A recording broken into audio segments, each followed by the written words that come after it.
Good morning. Next topic is data processing and display. So we have discussed the different tools used for collection of data.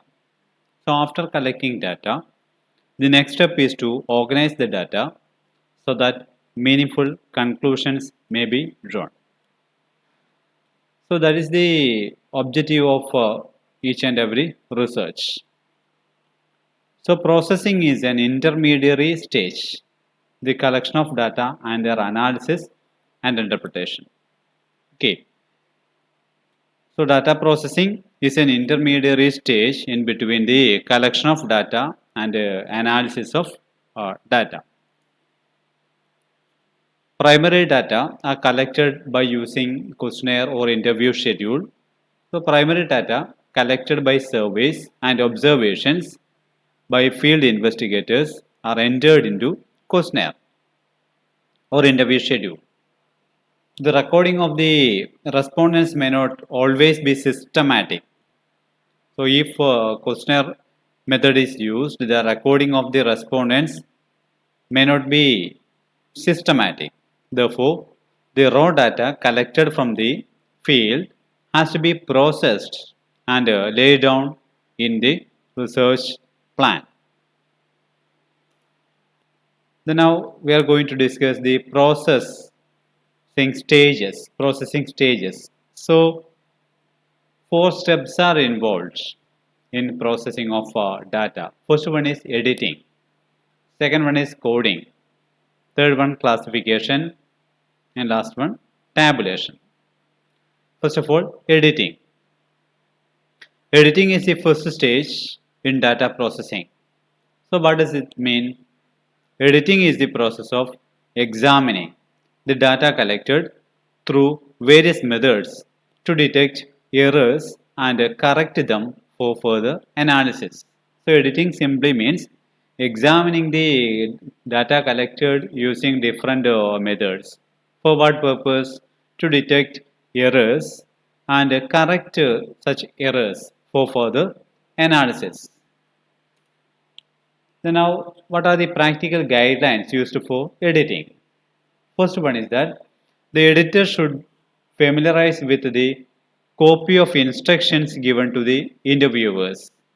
So before starting the editing work, the editor should familiarize with the copy of instructions given to the interviewers at the time of collecting data.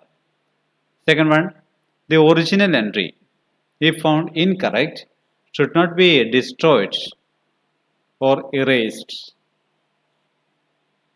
Okay, it should be crossed out in such a manner that it is still legible. Third one, any modification to the original entry by the editor must be specifically indicated.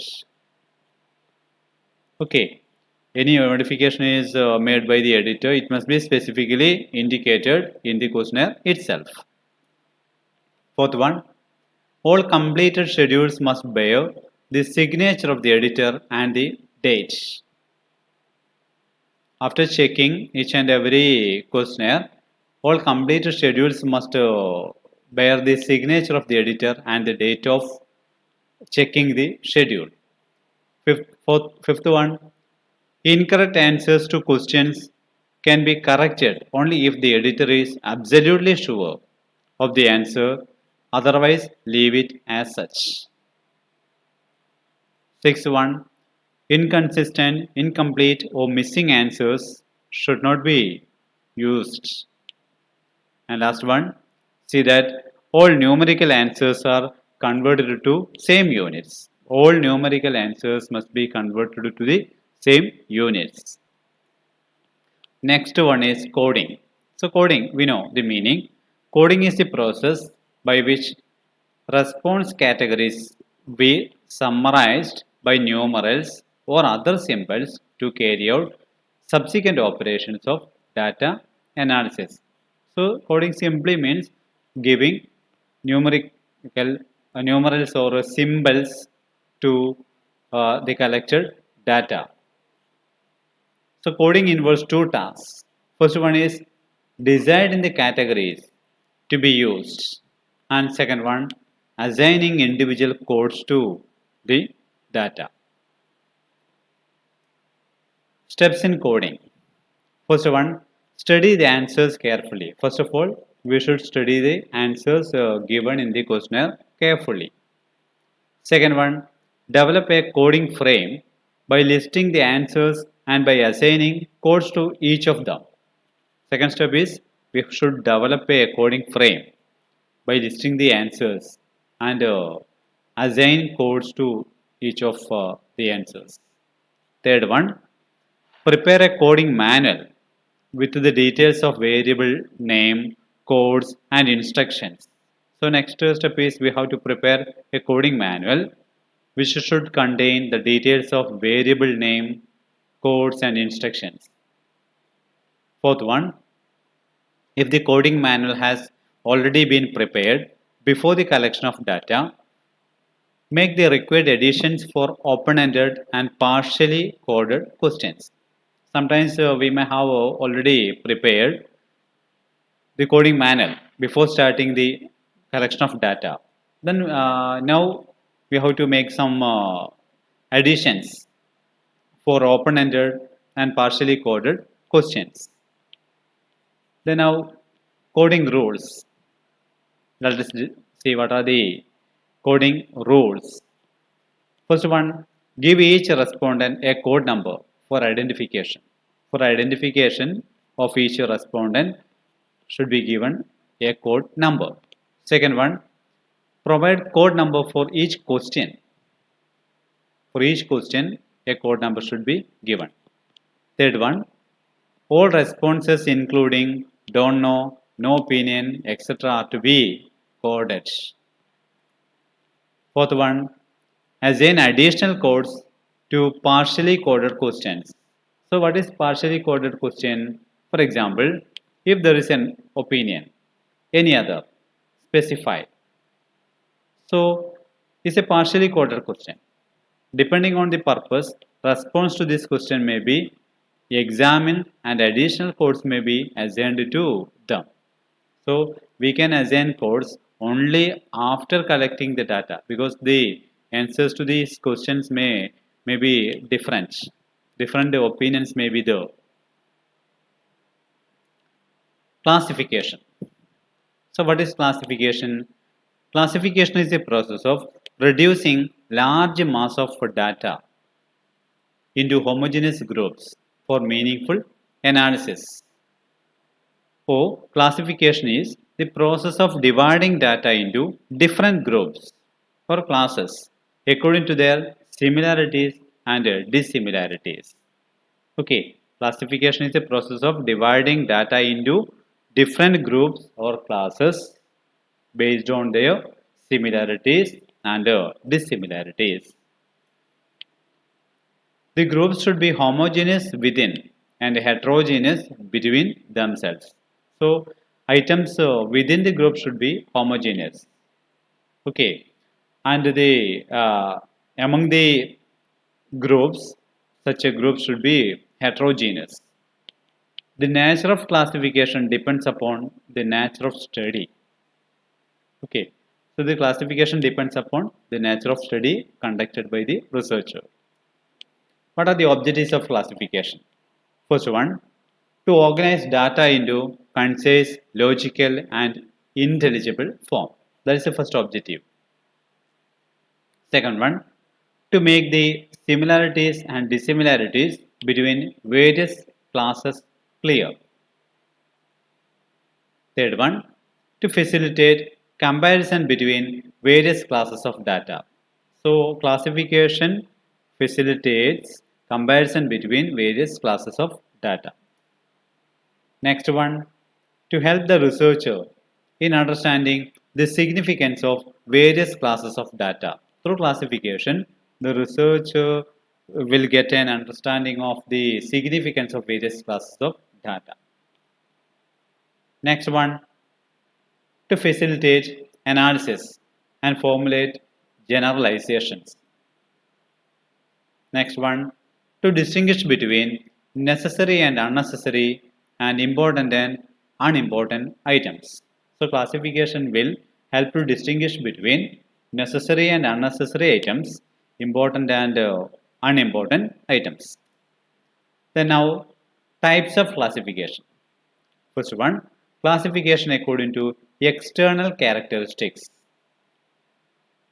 So in this classification, data may be classified on geographical basis or on periodical basis, on the basis of geographical area. For example, in our state, we have 14 districts. So it's a type of a geographical classification. Then on the basis of period, on the basis of year, we can classify the data. So such a classification is called periodical classification. Next one is classification according to internal characteristics. So data may be classified either according to attributes or according to magnitude of variables. Such a classification is called classification according to internal characteristics. So it is made on the basis of internal characteristics of the data. Next one is classification according to attributes. In this type, data are classified on the basis of some attributes and characteristics. Okay, symbol classification. If the classification is based on one particular attribute only, it is called symbol classification. When the classification is based on one particular attribute only, we can call it as symbol classification. For example, classification on the basis of sex is an example of symbol classification. So in such a classification, females shall be placed in one class while males shall be placed in another class and others may be placed in another class. Manifold classification. If the classification is based on more than one or several attributes or characteristics, it is called manifold or multiple classification. Okay, so here data are classified in several groups.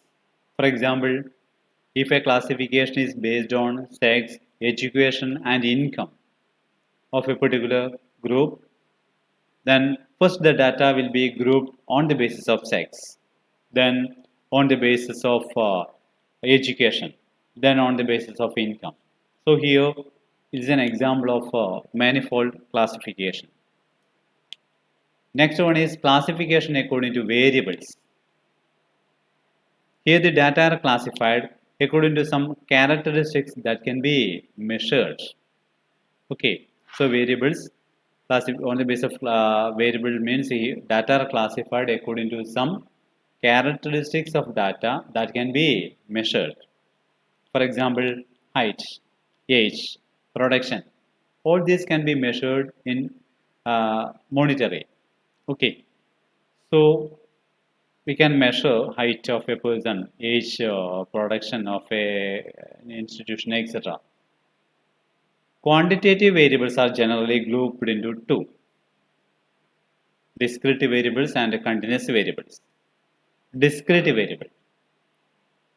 If the data can take any exact value, it is called discrete variable. It cannot carry any fractional value. For example, the number of children in a family, 2, 3, like. Okay, then the number of departments in a college, 5, 10, 11, etc. Okay, so this is discrete variable. Continuous variable. The variables that can take any numerical value within a specified range are called continuous variables. The variables that can take any numerical value within a specified range are called continuous variables. For example, 0 to 10. Okay. The examples of continuous variables are the height of persons, profit or loss of companies, etc. Number of children in a family, etc. Height of person in a class. 140 to 150, then 150 to 160, 160 to 170, like. Frequency distribution. When raw data is arranged conveniently organized groups, it is called a frequency distribution.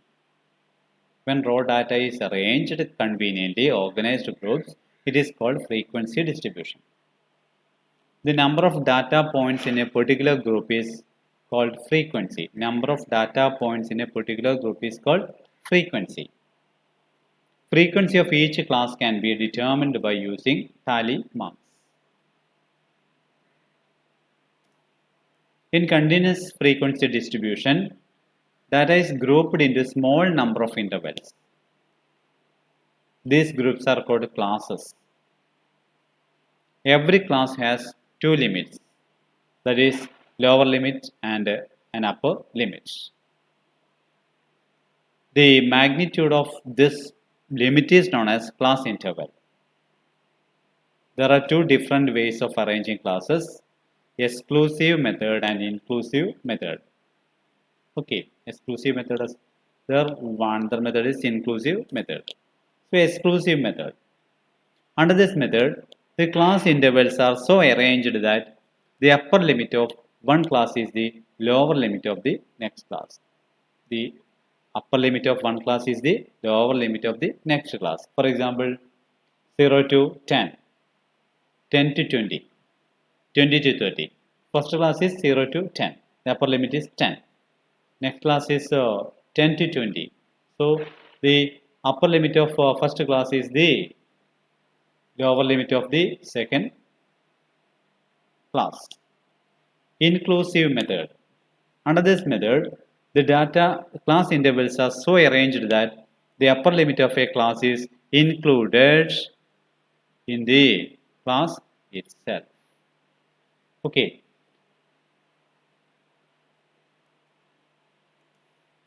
General rules for classification.